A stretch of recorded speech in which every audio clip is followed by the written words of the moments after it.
No hej, zgodnie z obietnicą z ostatniego odcinka, tym razem opowiemy sobie o selekcji. Na scenie mamy jedną kostkę, którą możemy zaznaczyć poprzez zwykłe kliknięcie. Teraz dodajmy sobie kilka obiektów do sceny. Możemy to zrobić na przykład poprzez skopiowanie zaznaczonej kostki, która już na tej scenie jest. Są na to 4 sposoby. Pierwszy z nich polega po prostu na naciśnięciu przycisku kopii. Drugi na przeciągnięciu kostki z wciśniętym klawiszem Ctrl. Trzecim sposobem jest przeciągnięcie obiektu z menadżera obiektów do przestrzeni roboczej. Czwartym natomiast użycie narzędzia Copy Offsets, ale to już jest znacznie bardziej precyzyjna i potężniejsza droga do skopiowania obiektu i zajmiemy się nią w przyszłości. Ok, mamy na scenie kilka kostek, w tym jedną, ostatnią, zaznaczoną. Pozostałe kostki zaznaczymy klikając w nie, a odznaczymy klikając jeszcze raz. Jest też sposób na selekcję wszystkich obiektów. Wystarczy wejść w Edit i wybrać Select All, bądź nacisnąć A na klawiaturze. Pod Select All znajdziemy Deselect All, które odznacza wszystko. Skrótem klawiaturowym na odznaczenie jest Shift A. Innym, często bardzo przydatnym sposobem na selekcję obiektów jest użycie wspomnianego już menadżera obiektów, przy którym teraz się na chwilę zatrzymamy. Tego panelu można użyć do wielu przydatnych czynności. Jak widzisz, każdy obiekt ma swoją indywidualną nazwę, którą można dowolnie zmienić. Przy większych projektach zmiany nazw są bardzo zalecane, bo ułatwiają wyszukanie obiektów oraz korzystanie z niektórych narzędzi. Po zaznaczeniu obiektów mamy możliwość ich zablokowania za pomocą przycisku Lock. Po zablokowaniu obiektu nie da się go wybrać, a w menedżerze pojawia się kłódka. Jeśli klikniemy w tę kłódkę, obiekt zostanie odblokowany. Dalej możesz obiekty ukryć lub z powrotem pokazać.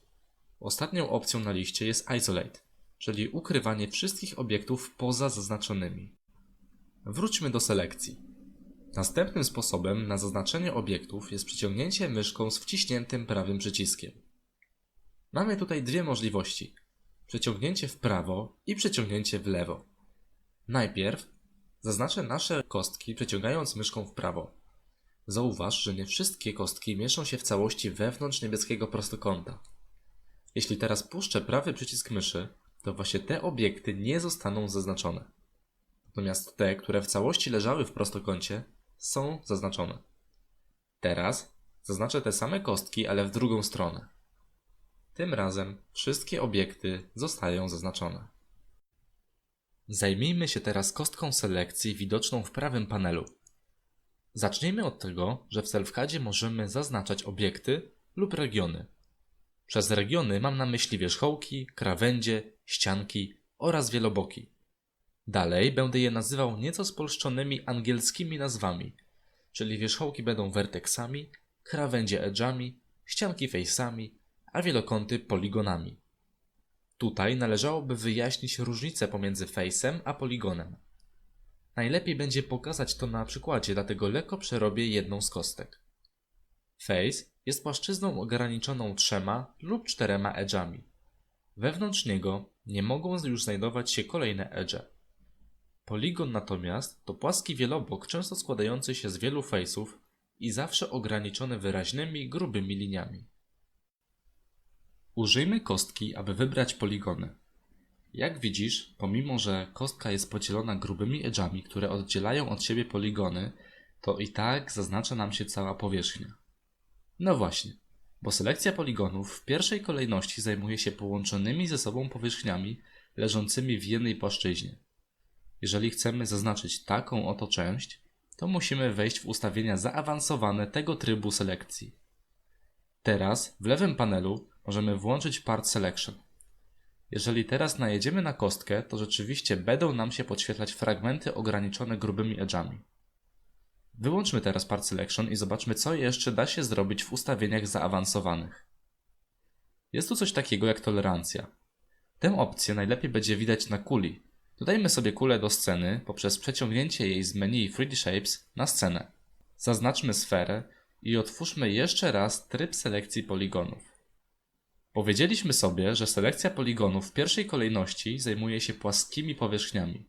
Tutaj jednak możemy zwiększać tolerancję na poligony leżące pod coraz większym kątem do tego, na którym mamy kursor. Na samym dole mamy jeszcze możliwość zaznaczenia lub odznaczenia wszystkich poligonów. A teraz włączmy sobie jeszcze raz selekcję face'ów. Jak widać, ustawienia zaawansowane są tutaj nieco inne. Po włączeniu Loop Selection możemy wybrać dwa face'y obok siebie, aby zaznaczyła nam się cała pętla, lub dwa face'y oddalone od siebie, aby zaznaczyły się face'y leżące pomiędzy nimi. Dodatkowo mamy możliwość ustawienia wzoru, według którego face'y będą zaznaczane. W przypadku selekcji Edge'y również mamy możliwość zaznaczania pętli. Działa to dokładnie tak samo jak przy face'ach. Ostatnim rodzajem regionów są werteksy. Tutaj akurat nie mamy niczego ciekawego w ustawieniach zaawansowanych, natomiast werteksy oraz edge mają inną ciekawą właściwość. Jeżeli włączymy tryb widoku siatki i zaznaczymy na przykład werteksy za pomocą prawego przycisku myszy, to zaznaczone zostaną również te, które leżą z tyłu i normalnie są niewidoczne. Zaawansowane ustawienia zaznaczania mają również grupy. Najpierw w ogóle musimy sobie taką grupę stworzyć. Zaznaczmy kilka obiektów i z listy Edit wybierzmy Group. Otwórzmy znowu ustawienia selekcji i włączmy znany nam już przełącznik Part Selection.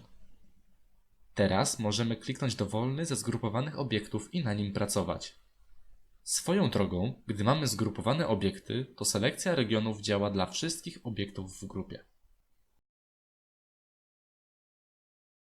Na koniec zajmijmy się trzema przyciskami znajdującymi się pod kostką selekcji. Pierwszy z nich włącza Marquee Selection, czyli narzędzie działające dokładnie tak samo jak prawy przycisk myszy, ale z tą różnicą, że tutaj używamy przycisku lewego. Może to być przydatne np. dla osób lubiących pracę na touchpadzie. Drugi przycisk odwraca zaznaczenie. Jeżeli wybiorę jeden obiekt i odwrócę zaznaczenie, to wybrane będą wszystkie obiekty poza tym jednym. Trzeci przycisk to Cube Selection, narzędzie służące do trójwymiarowego zaznaczania face'ów. Najciekawszą cechą tego narzędzia jest Exact Selection, który tnie nasz obiekt, aby zaznaczyć dokładnie taką jego część, jaką ustawiliśmy. Jeżeli teraz zatwierdzę wybór, to wszystko, co podświetlało się na zielono, zostanie zaznaczone, a tam, gdzie było konieczne utworzenie nowych edge'y, zostaną one utworzone. I na tym zakończymy ten odcinek. Do zobaczenia w następnym.